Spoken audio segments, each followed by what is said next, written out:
The 1960s gave us legendary trucks like the Ford F-100, Chevrolet C10, and Dodge Derrys. But what about the trucks that failed? The ones that disappointed thousands of buyers and became cautionary tales in automotive history. Before we dive in, if you love classic trucks in automotive history, hit that subscribe button and turn on notifications. Today, we're exposing the 8 worst pickup trucks of the 1960s. These are popular models that people actually bought thinking they were getting quality trucks. Instead, they got problems, headaches, and regrets. Some of these might surprise you. Let's get started. Number 8, 1960 to 1966 Chevrolet C10. Coming in at number 8, and this is going to be controversial, we have the 1960 to 1966 Chevrolet C10. Wait, the C10? One of the most beloved classic trucks ever made. Yes, but hear me out. These early models had serious problems that people don't talk about anymore. The 1960 to 1966 C10 came with the 230 cubic inch inline-six producing just 140 horsepower or the 283 Sin V8 with 175 horsepower. On paper, decent engines for the era. But here's what went wrong. These trucks were notorious for developing rust in the cab corners, rockers, and especially the floor pans. The metal quality simply wasn't good. And within 5 years, many of these trucks were rotting from the inside out. The independent front suspension, while providing a better ride than competitors, was prone to failures. Ball joints wore out quickly, and the control arm bushings needed constant replacement. Repairs were expensive for the time. Number 7, 1961 to 1966 Ford F-100. At number 7, another controversial choice, the 1961 to 1966 Ford F-100. Ford sold hundreds of thousands of these trucks, making them incredibly common. But common doesn't mean good, and these F-100s had issues that frustrated owners for years. The base engine was the 223 cubic inline-six with 135 horsepower. Ford also offered the 292 cubic in V8 with 164 horsepower, and later the 352 and 390 cubic in V8's power wasn't the problem. The real issue was the twin I-beam front suspension. Ford marketed it as revolutionary, providing car-like ride with truck durability. In reality, it was a maintenance nightmare. The twin I-beam design caused excessive tire wear. Due to poor alignment characteristics, the camber couldn't be properly adjusted, so tires wore unevenly and needed frequent replacement. This was expensive and frustrating for working truck owners. Number 6, 1964 to 1966 Dodge D100. Number 6 is the 1964 to 1966 Dodge D100, specifically these mid-60s models. Dodge had redesigned the D100 in 1961 with beautiful styling, but by the mid-60s the quality control had completely fallen apart. These trucks became known for being poorly assembled and unreliable. The standard engine was the 225 cubic slant-six with 145 horsepower. Dodge also offered the 318 cubic V8 with 230 horsepower and the 361 cubic V8 with 265 horsepower.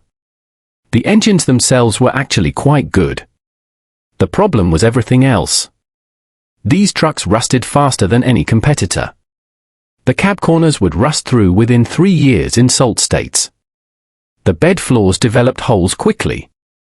The fenders rusted from the inside out. The electrical systems were disasters. Voltage regulators failed constantly. Headlight switches burned out. The dash gauges stopped working. Wiring harnesses corroded and caused shorts. The manual transmissions, particularly the 3-speed column shift, had weak synchronizers that wore out quickly. Shifting became difficult and eventually they'd grind going into gear. Number 5, we have the 1960 to 1963 GMC C1000 pickup.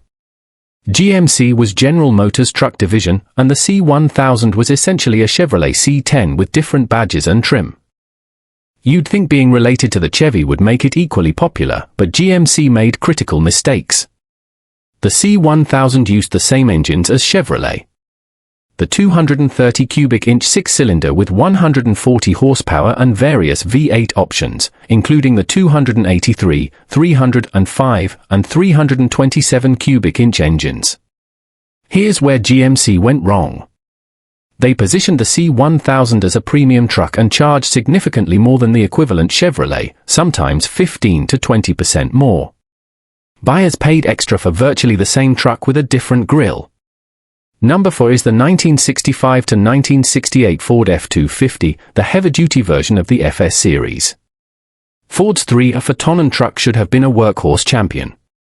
Instead, it became known for catastrophic failures that left owners stranded and angry. The F-250 came with larger engines than the F-100. The 300 cubic inch inline 6 with 150 horsepower. The 352 cubic inch V8 with 208 horsepower and the massive 390 cubic in V8 with up to 270 horsepower. Strong powertrains. The critical failure point was the rear axle. Ford used a semi-floating rear axle design that couldn't handle the loads F-250 buyers were putting on these trucks. The axle shafts would snap, sometimes catastrophically, leaving the truck immobilized. When an axle shaft broke, the wheel could actually separate from the truck, an extremely dangerous failure. This happened frequently enough that it became a known problem. Yet, Ford didn't recall the trucks or redesign the axle. The leaf spring rear suspension was inadequate for the advertised payload capacity of 2,500 to 3,000 pounds. The springs would sag permanently after heavy hauling, destroying the truck's handling and appearance. Number 3, 1960 to 1966 Chevrolet C20. Coming in at number 3, we have the 1960 to 1966 Chevrolet C20. Chevy's 3-ton offering.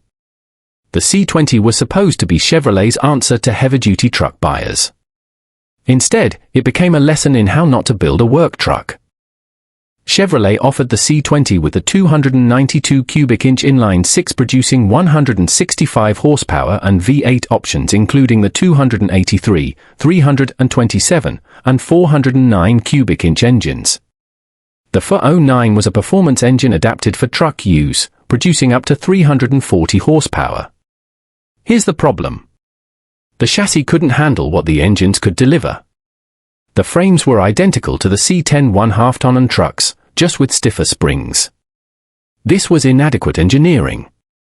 Under heavy loads, the frames would flex excessively, causing stress cracks to develop around the mounting points.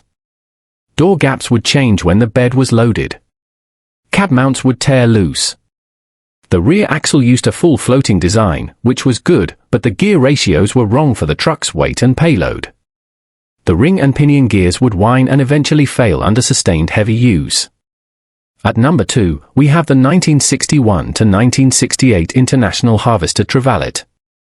This was International's crew cab pickup, one of the first four-door trucks marketed to consumers. Sounds innovative, right? But the execution was terrible. The Travelette used International's truck engines, the 196 cubic in 4-cylinder with 93 horsepower, the 232 Ci in 6-cylinder with 111 horsepower, and various V8 options up to 345 cubic in. The problem was the extended cab design.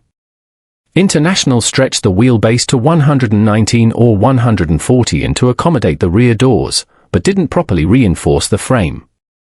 This created a flexible, weak structure. The truck would twist and flex over rough roads, causing all sorts of problems. The doors wouldn't close properly. The cab would leak water.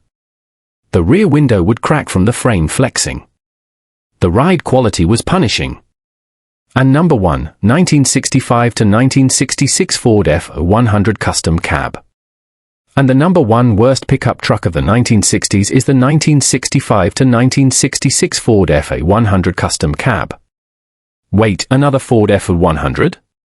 Yes, but specifically these custom cab models. Ford introduced this upscale trim level to compete with Chevrolet's more luxurious offerings. It was a disaster. The custom cab F100 came with the same engine options as other F100s, the 240-inch six-cylinder with 150 horsepower and V8s, including the 352 and 390 cubic options. But Ford added luxury features that created massive problems. The custom cab included more insulation, sound dampening, upgraded interior materials, and additional trim.